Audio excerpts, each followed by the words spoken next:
Je suis Renaud Fulconis, le fondateur et le directeur de l'organisation Aweli des animaux et des hommes. J'ai passé une grande partie de ma vie à voyager, à la découverte d'une nature que j'aime profondément, pour mieux comprendre l'environnement dans lequel nous vivons et comment nous pouvons contribuer à sa sauvegarde. Je créai Aweli en 2005 et nous sommes aujourd'hui présents dans plusieurs pays d'Afrique et d'Asie où nous travaillons à la résolution des conflits entre villageois et animaux et coordonnons aussi des programmes en faveur des tigres, des bonobos ou des gorilles. Chaque année enfin, nous récompensons une organisation exemplaire œuvrant en faveur des espèces menacées et de la réduction de la pauvreté.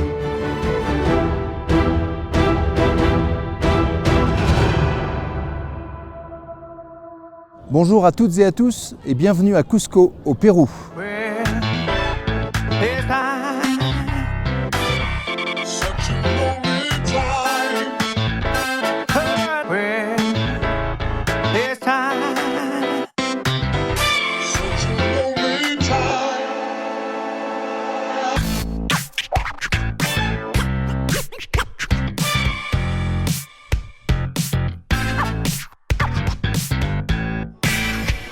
Et nous voici dans le marché de San Pedro, dans le centre de Cusco. Nous allons passer quelques temps à Cusco afin de nous acclimater à l'altitude, puisque nous sommes ici à 3200 mètres et qu'au cours des prochains jours, nous allons monter jusqu'à 4500 mètres, afin de découvrir les différentes initiatives mises en place par l'organisation EcoAN en faveur du développement et de la conservation des espèces.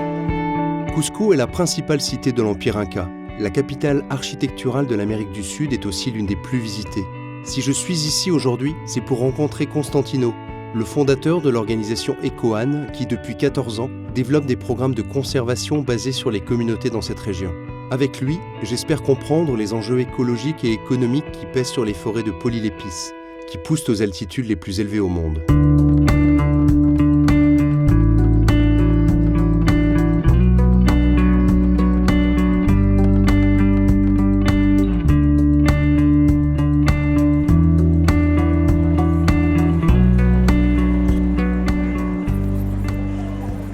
Je suis ici dans le marché de San Pedro, dans le quartier historique de Cusco, en train de déguster un pain à base de poulet et de riz. Le poulet et le riz étant deux aliments qui composent bien souvent l'alimentation des Péruviens dans la région. Et on se trouve là sur ce marché très bruyant, avec des odeurs très agréables, avec beaucoup de produits frais, où les gens viennent manger d'une manière générale pour quelques euros seulement, et même moins, puisque là je crois que je vais manger l'intégralité de mon repas pour un peu moins de 2 euros. Et on peut agrémenter la nourriture avec un petit peu d'huile pimentée qui est composée d'une grande partie d'avocat.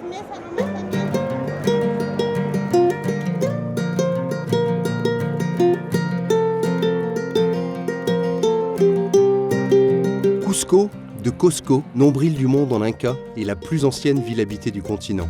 Si les noms des rues inscrits en quechua nous rappellent son passé, les infrastructures modernes et les nombreuses boutiques ont fini de transformer cette cité en véritable attraction touristique. La ville de Cusco est située au cœur de la vallée sacrée, où de nombreux sites incas ont traversé les siècles.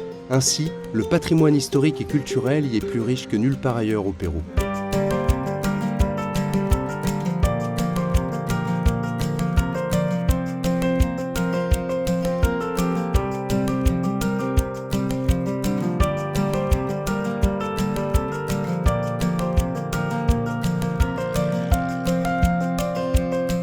Nous avons quitté la ville de Cusco il y a quelques heures et nous sommes à présent dans la ville d'Ollantaytambo avec derrière nous l'un des sites incas les plus intéressants du continent après le Machu Picchu. Goyo, qui est à mes côtés, est notre guide et notre chauffeur. Il appartient à l'organisation EcoAN et c'est lui qui va nous accompagner au cours des prochains jours. Il nous emmène maintenant dans l'une des communautés avec lesquelles l'organisation EcoAN travaille, un groupe de femmes qui réalisent des produits artisanaux.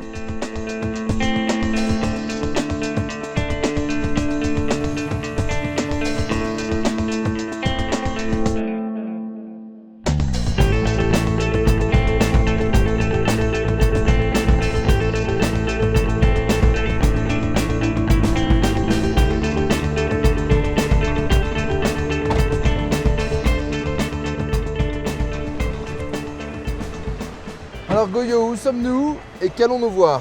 Estamos en la comunidad de Huillo, En esta comunidad tenemos un área de propuesta para áreas de conservación que está a los 4.600 cerro arriba, donde están los bosques de Polilepis. Lo que vamos a ver ahora es un poco de las actividades de artesanía que las señoras hacen aquí, y eso es como parte de apoyo de sostenibilidad para que puedan proteger el bosque.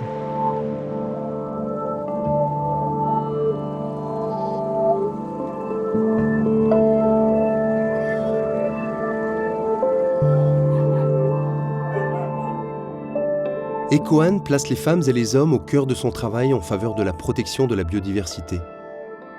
C'est en donnant aux villageois les moyens de développer ou d'étendre leurs propres initiatives et leurs micro-projets qu'ils accèdent ainsi à une autonomie financière dont bénéficient également les ressources naturelles. Christopher, que je vais rencontrer, est le représentant d'un de ces groupes de villageois.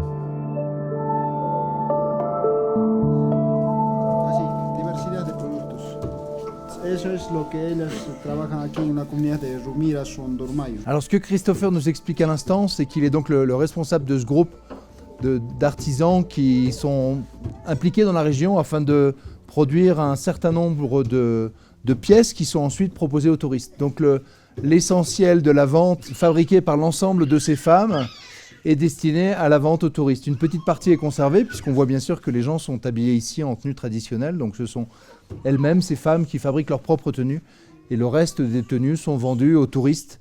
Et le lien avec l'organisation Ecoan est bien sûr le marketing et la promotion de ce travail et de ces différents produits. Comme je l'ai expliqué, c'est aussi un moyen d'obtenir des revenus supplémentaires puisqu'il y a peu de choses ici qui permettent d'obtenir des revenus. La plupart des gens ici travaillent dans l'agriculture, bien sûr. Et bien entendu, plus les gens parviennent à obtenir des revenus, moins la pression sur les ressources naturelles est importante. Donc ce travail est bien sûr capital.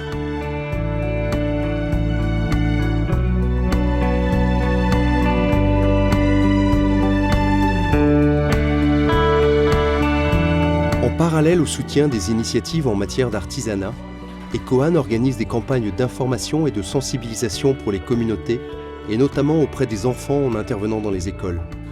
L'organisation encourage aussi les villageois à se rassembler en groupes organisés, pouvant coordonner des programmes d'écotourisme, une activité leur permettant de dégager des revenus supplémentaires.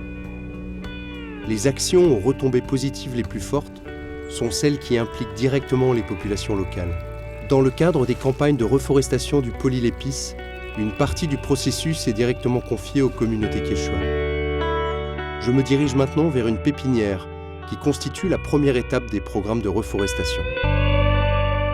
Ici, à 3700 mètres d'altitude, nous sommes dans l'une des nurseries de l'organisation Ecoan, où cette dame plante les graines de Polilepis qui vont être ensuite ramenées dans la montagne. Et il faut environ 10 mois entre le moment où la graine est plantée ici dans cette pépinière et le moment où elle est amenée dans la montagne. Et nous verrons ensuite comment les plantes évoluent à partir du moment où elles ont été replantées en altitude.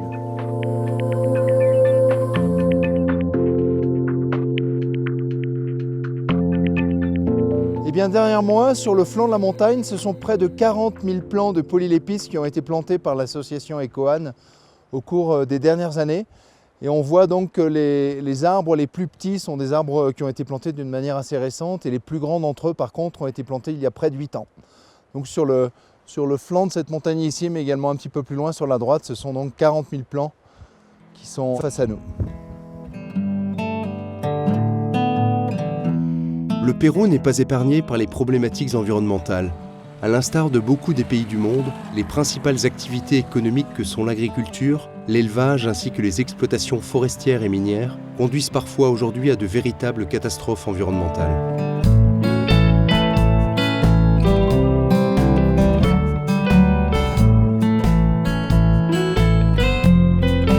Je vais bientôt rencontrer Constantino Aucachutas, fondateur d'Ecoan et dernier gagnant de notre prix Jean-Marc Vichard pour la conservation et le développement, soutenu par le Zoo d'Amnéville.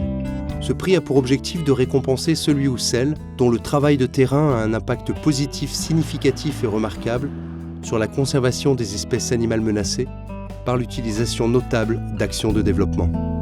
Me voici à présent avec Constantino dans le village de Kiswarani, à environ 3 heures au nord-est de la ville de Cusco. et à 3600 mètres d'altitude. Y ahora, Tino, ¿a dónde vamos?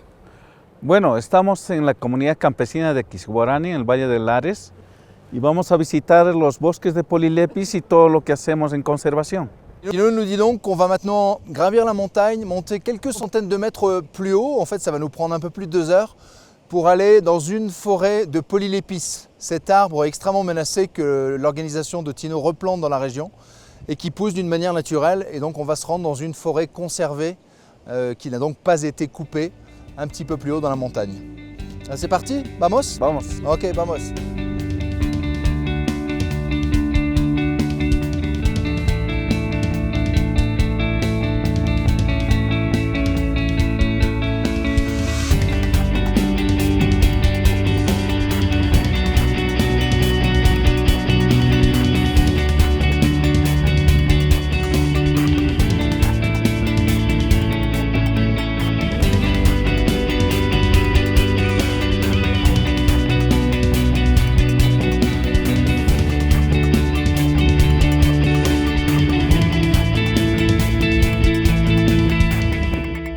Alors on se trouve à près de 4000 mètres d'altitude. La forêt de Polylepis se trouve à quelques centaines de mètres devant moi, mais ce qu'il est important de noter ici, c'est la maison qui se trouve derrière moi. Elle est en effet équipée d'un panneau solaire. Et ce panneau solaire, il a de multiples avantages.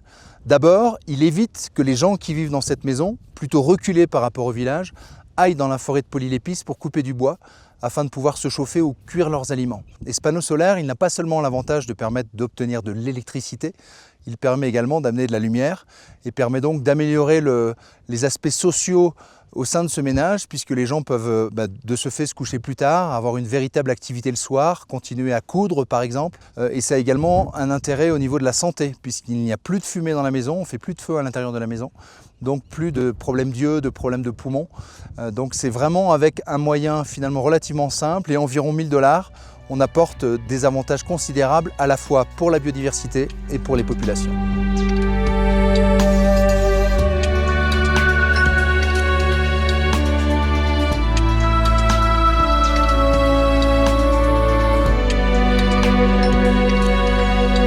Et nous voici enfin dans cette extraordinaire forêt, une forêt de Polylepis comme il en reste maintenant bien peu. Cet arbre extraordinaire qui pousse à des altitudes variant de 3500 mètres à 4000 mètres, c'est l'altitude à laquelle on se trouve actuellement, et jusqu'à 4500 mètres même. Le Polylepis, réparti en 28 espèces distinctes et appelé ici Kenyoales, appartient à la famille des rosacées. On le découvre dans des écosystèmes ponctués de rochers et on l'identifie facilement à son écorce feuilletée. Polylepis signifie d'ailleurs en grec « plusieurs écailles ». Donc l'un des intérêts exceptionnels, comme l'indique Tino à l'instant, de cet arbre, du Polylepis, c'est sa capacité à conserver l'eau. Donc il agit réellement comme une véritable éponge qui peut ensuite relâcher l'eau peu à peu, et en particulier pendant la saison sèche. Et c'est la raison pour laquelle on a ici un vrai lien entre l'arbre et la mousse, qui est particulièrement humide. Donc elle bénéficie complètement de l'eau qui a été conservée dans ce Polylepis. Vraiment l'un des intérêts majeurs de la conservation de ces arbres, et c'est là aussi tout l'intérêt du travail réalisé par Constantino et par son organisation EcoAN, pour l'eau que ces arbres permettent d'apporter aux populations et à l'environnement d'une manière générale, mais aussi l'écosystème exceptionnel, la biodiversité exceptionnelle que ces forêts de Polylepis abritent, puisqu'on y compte également 3 espèces d'oiseaux, aujourd'hui très menacés, qui ne vivent que dans ces arbres. Donc le travail d'EcoAN est absolument majeur et on est très fiers de l'avoir soutenu.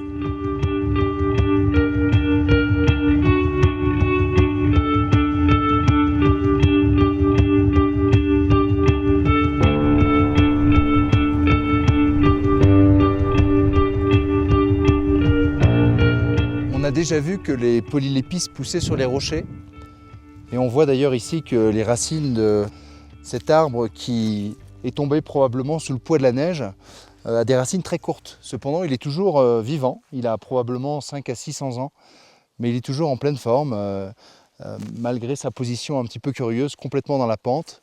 Et on voit bien que la mousse a repris dessous et continue à jouer son rôle d'éponge pour accumuler l'eau Et bien entendu, tous ces polylépistes qui poussent donc dans des environnements quand même particulièrement hostiles, en altitude, dans le froid, sur les rochers, ici se portent très très bien. Et ils participent bien sûr également très fortement à la limitation de l'érosion, ce qui bénéficie aux populations qui se trouvent en contrebas.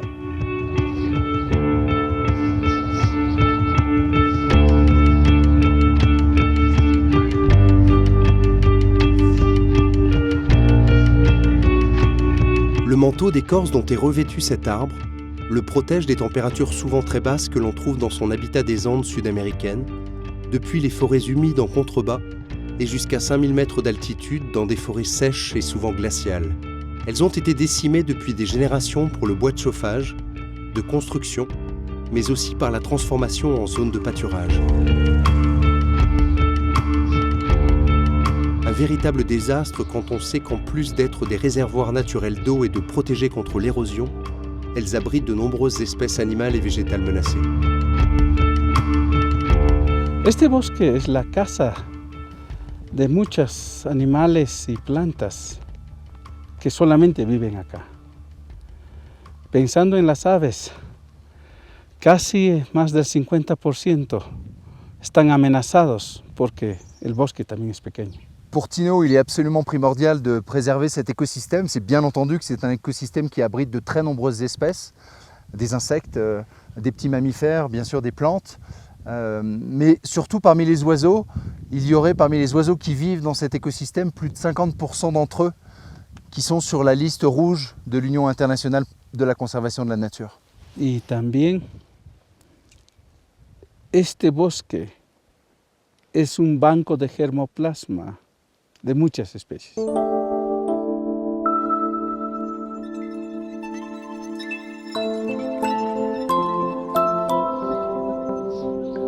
Seulement environ 15 millions de polylépistes sont aujourd'hui répartis dans tout le territoire des Andes.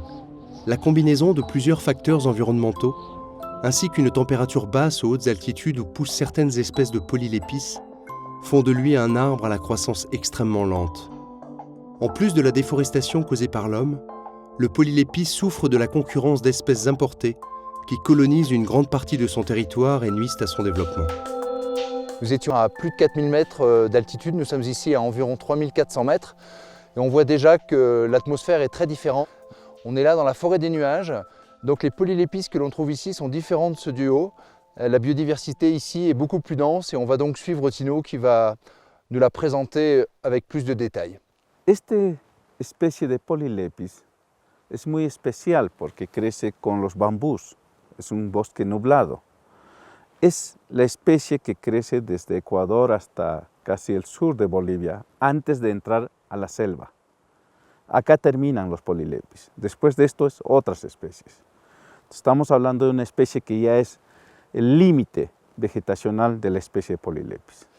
Et donc on est ici en présence d'un polylépis qui est celui qu'on rencontre depuis l'Équateur jusqu'au sud de la Bolivie. Mais à partir d'ici, donc à partir du moment où on rentre dans la forêt de la pluie, et cette forêt qui se caractérise par la présence de bambous par exemple, qui sont bien sûr des plantes qu'on ne trouve pas à des altitudes plus élevées, eh bien il n'y a plus de polylépis. Arriba menos especies, pero más raro. Aquí hay más números, pero menos raro. Donc en altitude, bien moins d'espèces, bien moins de variétés, mais par contre des variétés des espèces qui sont beaucoup plus rares, alors qu'ici on a une foison, une multitude d'espèces, mais dont très peu d'entre elles sont réellement rares ou menacées.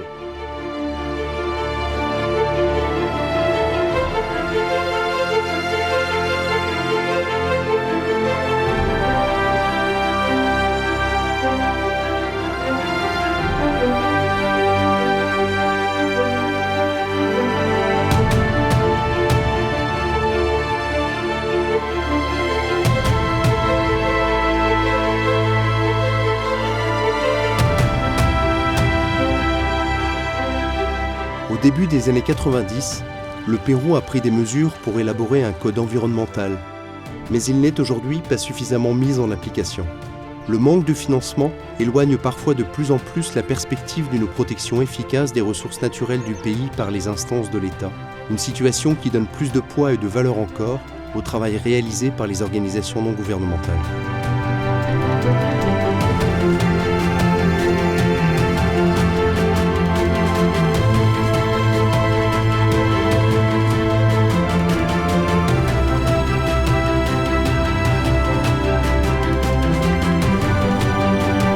Voilà, maintenant nous avons quitté la montagne et la forêt de la pluie dans laquelle on trouvait les derniers polyépices. Et nous sommes descendus plus bas encore dans la vallée pour rentrer à présent dans un hameau typique de la communauté d'Abra Malaga. Et c'est ici qu'a commencé, il y a une quinzaine d'années, les activités d'Ecoan que Tino va nous présenter. So Tino, what kind of house do we have here? Normalmente son casas que solamente tienen una puerta y una pequeña ventana para mantener el calor adentro, porque el frío es tremendo.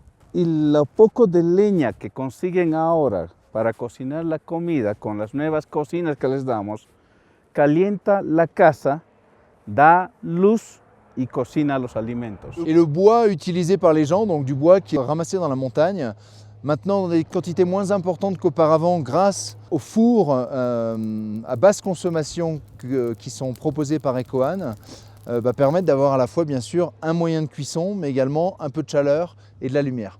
So, ¿qué es eso, Tino? Es una herramienta muy antigua que usaban todavía los incas, que es para remover la tierra y hacer los cultivos.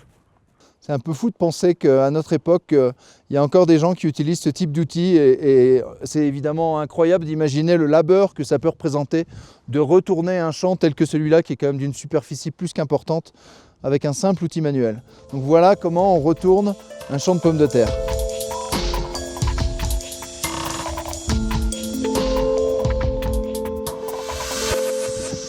Sur le chemin du retour, nous rendons visite à l'improviste à la communauté de Quixuarani, car j'aimerais connaître leurs impressions sur le travail réalisé par Ecoan.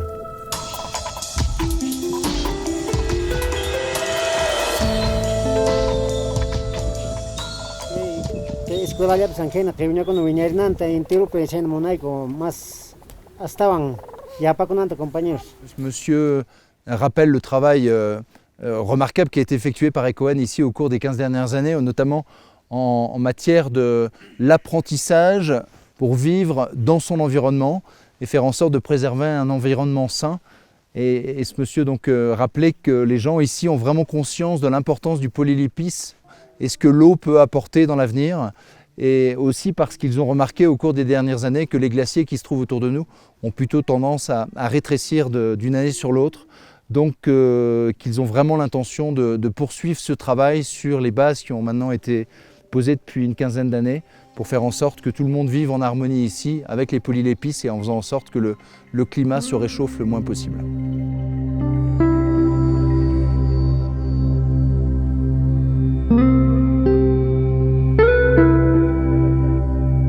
Nous connaissons les croyances divines que portaient les Incas à la nature. Lors de ce voyage riche de rencontres, nous avons pu constater le même attachement des populations quechua à leur environnement. Car à travers la disparition du polylépice, c'est aussi l'homme qui est menacé. Les différentes initiatives d'Ecoan ont participé à l'éveil de cette conscience collective. C'est ici dans les salines de Maras que s'achève notre voyage au Pérou. Ce voyage avait pour objectif d'aller à la rencontre des différentes initiatives mises en place par l'organisation Ecoan avec pour fil conducteur le polylépice, cet arbre incroyable qui vit aux altitudes les plus hautes et que l'on trouve donc à partir de 3500 mètres et ce jusqu'à presque 5000 mètres d'altitude. Les forêts de polylépice, dont il ne reste aujourd'hui qu'environ 10% de leur superficie d'origine, sont intéressantes à plusieurs titres. D'abord parce que ces arbres, qui peuvent vivre jusqu'à 700 ans, ont la particularité d'emmagasiner de l'eau lors de la saison des pluies et de petit à petit la libérer au cours de la saison sèche. Ensuite, parce que les forêts de polylépice sont des écosystèmes dans lesquels vit une biodiversité très importante, avec notamment de très nombreux oiseaux dont aujourd'hui la moitié d'entre eux sont classés sur la liste rouge des espèces menacées de l'UICN. Les populations quechua, avec lesquelles travaille bien sûr l'organisation Ecoan et qui vivent dans les mêmes régions que les polylépices, bénéficient des nombreuses initiatives qui sont développées par l'organisation, avec notamment la mise en place de panneaux solaires, l'installation de fours à basse consommation qui permettent d'économiser environ 30% du bois, des programmes de développement de l'artisanat local qui est ensuite vendu aux touristes de passage, et enfin des campagnes de sensibilisation et d'information auprès du grand public. J'espère que vous avez apprécié ces différentes interventions et que vous continuerez à nous suivre et à nous soutenir longtemps dans notre travail de conservation pour la biodiversité et pour le développement. À bientôt.